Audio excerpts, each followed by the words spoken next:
পঁচাত্তর অনলাইন স্কুলের পক্ষ থেকে সবাইকে শুভেচ্ছা জানিয়ে শুরু করছি। আসসালামু আলাইকুম শিক্ষার্থীরা, take my congratulation. Today I am going to discuss a important class that is, আমি মনে করি যে সেই ক্লাসটা খুব গুরুত্বপূর্ণ ইংরেজি শেখার ক্ষেত্রে। তো শিক্ষার্থীরা, আমরা প্রত্যেক দিন কোনো না কোনো কাজ করে থাকি। আচ্ছা, তোমরা কি বলতে পারবে এই যে প্রত্যেকটা দিন কোনো না কোনো কাজ করে থাকি, কাজের সাথে একটা জিনিস প্রকাশ পায়? কেউ কি বলতে পারবে? তোমরা 1 সেকেন্ড চিন্তা করে দেখো যে কাজের সাথে প্রত্যেকটা every work A things is being displayed, একটা জিনিস প্রকাশ পায়, ইজ বিং এক্সপ্রেসড। সেটা হচ্ছে যে কি? সেটা হচ্ছে যে সময়। প্রত্যেকটা কাজের সাথে একটা জিনিস প্রকাশ পায়, সেটা হচ্ছে যে সময়। আর সময়ের ইংরেজি হচ্ছে যে টেন্স। আমরা আজকে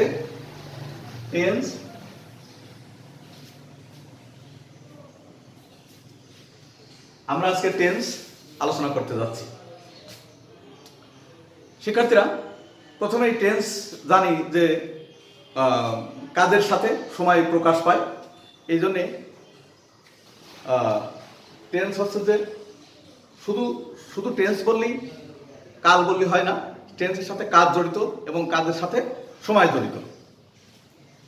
আচ্ছা, এই কারণেই টেন্স হচ্ছে যে, টেন্স আলোচনা করা মানে হচ্ছে সময়ের আলোচনা করা।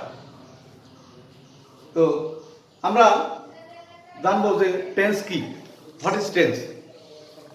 Tense is the time of action.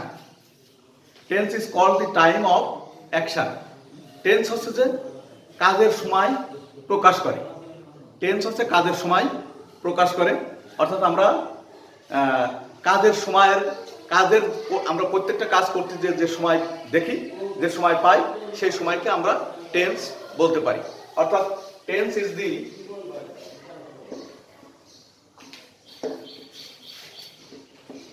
Time of action. Tense is the time of action. অর্থাৎ কোনো কাজ টেন্স অর্থাৎ সময় ছাড়া কোনো কাজ হয় না। এটা আমাদের মাথায় রেখে টেন্স ক্লাসটা করতে হবে। তো প্রথমেই আমরা জানলাম যে tense is the time of action. তো টেন্স, এবার জানবো how many kinds of tense.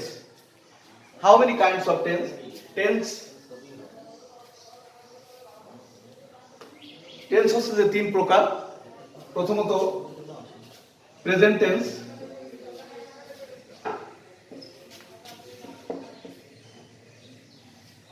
দুই নম্বর পাস্ট টেন্স,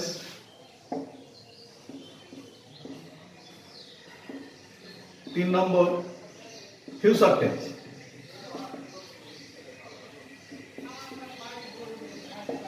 টেন্স সাধারণত এই 3 প্রকার হয়ে থাকে। আমরা যখন টেন্সের গভীরে যাব তখন আমরা দেখব যে এই একটি টেন্স আবার 4 ভাগে ভাগ করা হয়েছে। অর্থাৎ এই প্রেজেন্ট টেন্সটাকে 4 ভাগে ভাগ করা হয়েছে। 1 নম্বর হচ্ছে যে প্রেজেন্ট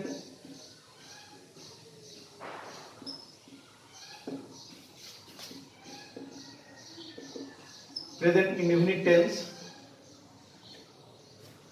2 নম্বর প্রেজেন্ট কন্টিনিউয়াস টেন্স,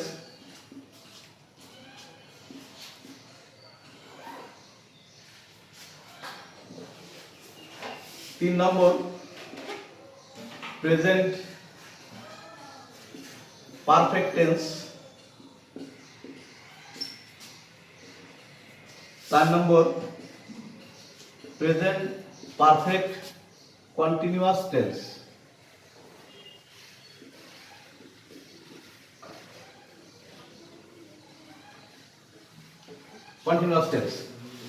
তো আমরা আজকে সাধারণত চেষ্টা করব আমাদের এই ক্লাসে এই 4টে টেন্সের একটি ধারণা দেওয়ার জন্য। তো আমরা জানতে পারলাম যে এইভাবে যদি আমরা পাস্ট টেন্সে যাই তাহলে পাস্ট টেন্সের 4টে ক্লাস, এবং যদি আমরা ফিউচার টেন্সে যাই তাহলে পাস্ট টেন্স 4 প্রকার এবং ফিউচার টেন্সও 4 প্রকার। তো আমরা আজকে প্রেজেন্ট ইনডেফিনিট টেন্স অর্থাৎ এবং প্রেজেন্ট কন্টিনিউয়াস টেন্স একে একে আলোচনা করব। প্রেজেন্ট ইনডেফিনিট টেন্স কাকে বলে? প্রেজেন্ট শব্দের অর্থ হচ্ছে বর্তমান, আর ইনডেফিনিট শব্দের অর্থ হচ্ছে অনির্দিষ্ট। অর্থাৎ বর্তমান কালের কাজটা হচ্ছে কিন্তু সময়কে নির্দিষ্ট করে প্রকাশ পাচ্ছে না। সময় যখন নির্দিষ্ট হচ্ছে না তখন ইনডেফিনিট টেন্স হয়ে যাচ্ছে। তো আমরা যদি প্রেজেন্ট ইনডেফিনিট টেন্সের বাংলা বাক্যকে যখন চিনিবার উপায়, বাংলা বাক্য চিনিবার উপায় যদি একবার একটু চোখ বোলাই, তাহলে তোমাদের কাছে ক্লিয়ার হয়ে যাবে যে প্রেজেন্ট ইনডেফিনিট টেন্স কি। বর্তমানকালে কোনো কাজ হয়, যাওয়া, খাওয়া, শোয়া, বসা, ওঠা, লওয়া, বলা ইত্যাদি যদি প্রকাশ পায় তখন তাকে প্রেজেন্ট ইনডেফিনিট টেন্স বলে। তাহলে বাংলা ক্রিয়ার শেষে আমরা কি পেলাম? বাংলা ক্রিয়ার শেষে পেলাম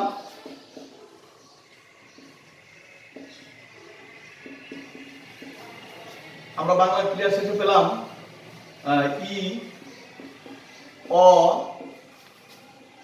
আ ইত্যাদি। অর্থাৎ বাংলা ক্রিয়ার শেষে যখন এই চিহ্নগুলো থাকবে তাহলে তখন আমরা বুঝে নেব যে এটা প্রেজেন্ট ইনডেফিনিট টেন্স। একটা উদাহরণের সাহায্যে আমরা বলতে পারি রহিম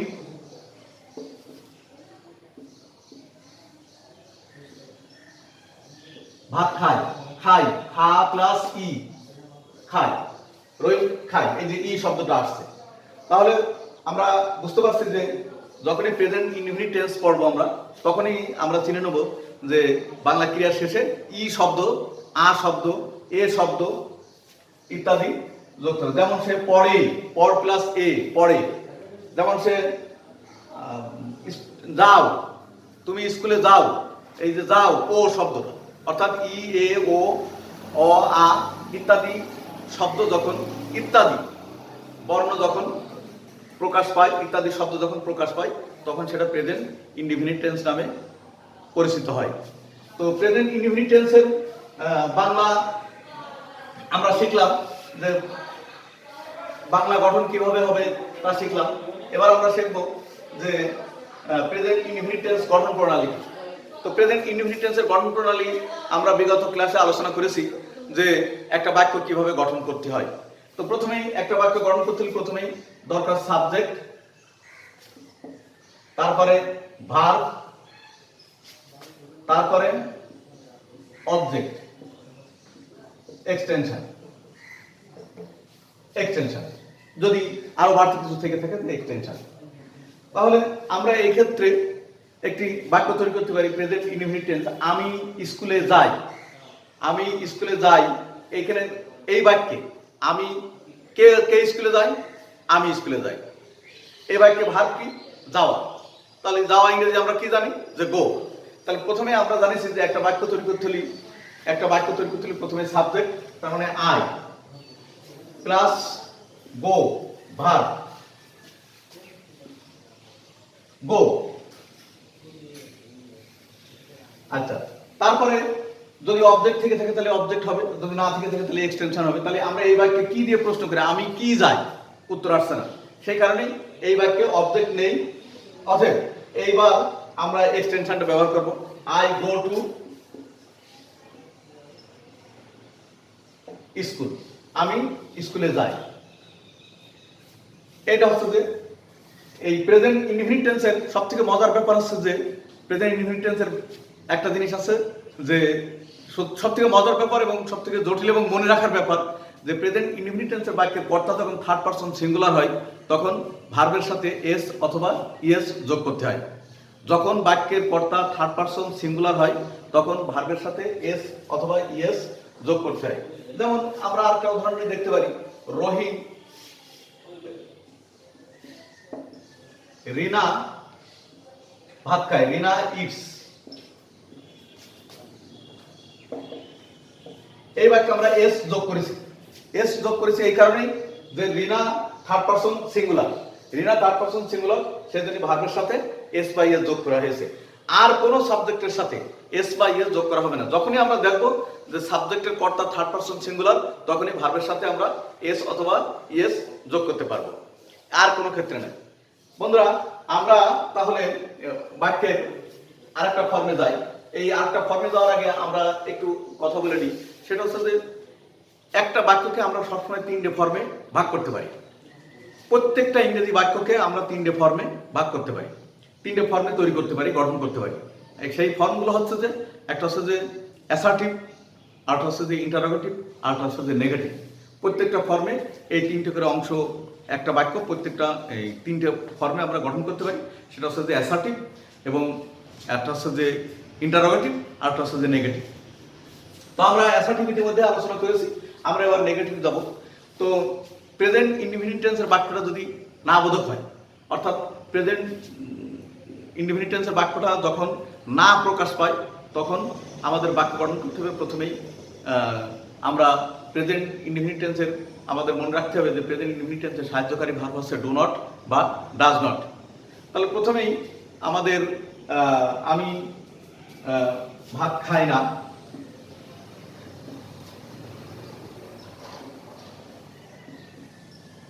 আমি ভাত খাই না, বাক্যটি না বোধক প্রশ্ন করছে, অর্থাৎ না বোধক, বাক্যটি না বোধক, নট প্রশ্ন, বাক্যটি না বোধক প্রকাশ পাচ্ছে।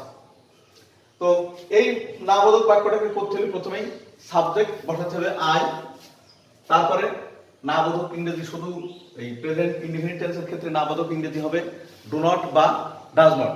তাহলে আই যেহেতু ফার্স্ট পারসন সেহেতু do not, I do not. তারপরে খাই ইংরেজি, তারপরে কি খাই, ওই যে বলেছি কি খাই, ভাত খাই, তাহলে rice, I do not eat rice. Clear?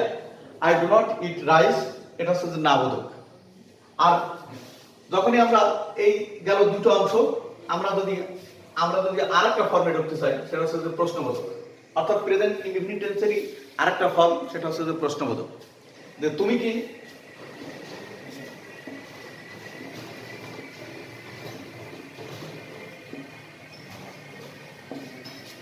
প্রশ্নবোধক, এই যে প্রশ্নবোধক। তো এই বাক্যটা আমরা দেখলাম যে প্রথমেই আমরা দেখেছি যে প্রেজেন্ট ইনডিফিনিট টেন্সের অ্যাসার্টিভ বাক্য আমি ভাত খাই, আমরা দেশে দেখলাম। তারপরে দেখলাম যে প্রেজেন্ট ইনডিফিনিট টেন্সের নেগেটিভ ফর্ম, নেগেটিভ বাক্য আমি ভাত খাই না। এবার আমরা প্রেজেন্ট ইনডিফিনিট টেন্সের ইন্টারোগেটিভ ফর্ম দেখতে চাচ্ছি যে তুমি কি বই পড়ো। এই যে পড়ো, এই যে পড়ায় একটা প্রশ্ন জিজ্ঞাসা করা হচ্ছে, একটা জিজ্ঞাসা রয়েছে এখানে। সেজন্যই প্রেজেন্ট ইনডিফিনিট টেন্সের যখনই আমরা বাক্যটা প্রশ্নবোধক হবে, সেই প্রশ্নবোধক বাক্যকে যখন আমরা যখনই আমরা ট্রান্সলেশন করতে যাব, তখন আমাদের ব্যবহার করতে হবে সাহায্যকারী ভার্ব ডু বা ডাজ। তো ডু বা ডাজ কোথায় বসবে? ডু বা ডাজ বসবে সাবজেক্টের পূর্বে। আমরা সাবজেক্টের পূর্বে ডু বা ডাজ ব্যবহার করতে পারি, যেমন ডু ইউ সাবজেক্ট, তারপরে ডু ইউ রিড পড়া ভার্ব, ডু ইউ রিড বুক,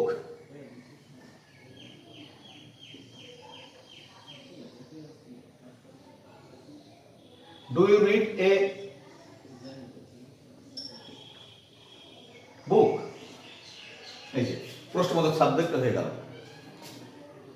বন্ধুরা, আমরা যেহেতু প্রেজেন্ট ইনডিফিনিট টেন্স আলোচনা করছি, সেহেতু প্রেজেন্ট ইনডিফিনিট টেন্সের আরেকটা ফর্ম আমাদের সামনে আছে, সেটা হচ্ছে যে ইন্টারোগেটিভ এবং নেগেটিভ, অর্থাৎ negative interrogative form. Negative interrogative form হচ্ছে যে একটা বাক্যে, নেগেটিভ ইন্টারোগেটিভ ফর্মে একটা বাক্যে দুটোই ইয়ে থাকবে, নেগেটিভও থাকবে এবং প্রশ্নবোধকও থাকবে। আমি একটা উদাহরণ দিলেই তোমাদের এই জিনিসটা ক্লিয়ার হয়ে যাবে। যেমন তুমি কি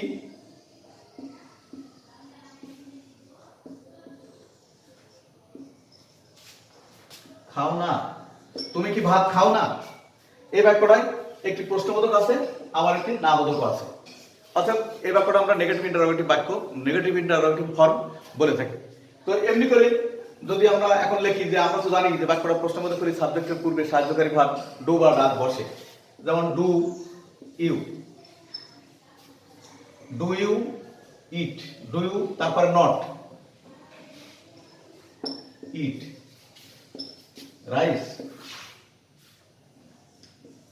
do you not eat rice. এই হচ্ছে মোটামুটি আমরা বাক্যটা যখন না বোধক হবে তখন ডু নট বা ডাজ নট হবে, বাক্যটা যখন প্রশ্নবোধক হবে তখন ডু বা ডাজ হবে। তাহলে ডু বা ডাস কোথায় হবে? ডু বা ডাস হবে সেই একই নিয়ম। বাক্যের কর্তা যখন থার্ড পারসন সিঙ্গুলার হবে তখন ডাস ব্যবহৃত হবে, আর বাদ বাকি সমস্ত সাবজেক্টের ক্ষেত্রে ডু ব্যবহৃত হবে। তো বন্ধুরা, তোমরা প্রেজেন্ট ইনডিফিনিট টেন্সের ক্লাসটা শুনলে, এবার আমরা প্রেজেন্ট কন্টিনিউয়াস টেন্সে যাব। প্রেজেন্ট কন্টিনিউয়াস টেন্স আরো সহজ। প্রেজেন্ট কন্টিনিউয়াস টেন্স অর্থাৎ চলমান, বর্তমানের কোনো কাজ চলমান অবস্থায় রয়েছে, অর্থাৎ ঘটমান বর্তমানকাল যাকে বলা হয় যে ঘটমান বর্তমানকাল। এটা হচ্ছে যে বর্তমানকালে কোনো কাজ চলছে, হচ্ছে, খাচ্ছে, দেখছে, বলছে, শুনছে, এই যে বর্তমানে সে করছে, still now he is doing, then we can call it present continuous tense. তো প্রেজেন্ট কন্টিনিউয়াস টেন্স চিনিবার উপায় যাচ্ছি, খাচ্ছি, দেখছি। এর যদি আমরা এগুলো গেল সব চলিত ভাষায়, আমরা যদি সাধু ভাষায় লিখি তাহলে যাইতেছি, খাইতেছি। অর্থাৎ আমরা দুইভাবে প্রকাশ করতে পারি, একটা হচ্ছে যাচ্ছি, করছি, খাচ্ছি, আর হচ্ছে যাইতেছি, করতেছি, খাচ্ছি, অর্থাৎ সাধু ভাষা এবং চলিত ভাষা। তো ধরো আমরা সাধু ভাষা সাধারণত ব্যবহার করে থাকি, সেজন্যই আমরা সাধু ভাষায় যখনই দেখবো যে বর্তমানকালে কোনো কাজ হচ্ছে, তখন আমরা বুঝে নেবো যে এটা প্রেজেন্ট কন্টিনিউয়াস টেন্স। তো প্রেজেন্ট কন্টিনিউয়াস টেন্স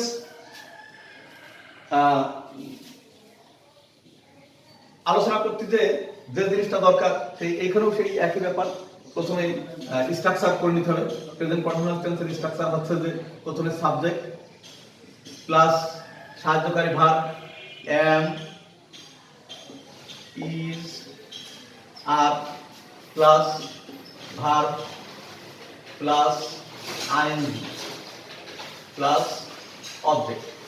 এটা হচ্ছে প্রেজেন্ট কন্টিনিউয়াস টেন্সের চিনিবার উপায়, অর্থাৎ প্রেজেন্ট কন্টিনিউয়াস টেন্সের স্ট্রাকচার।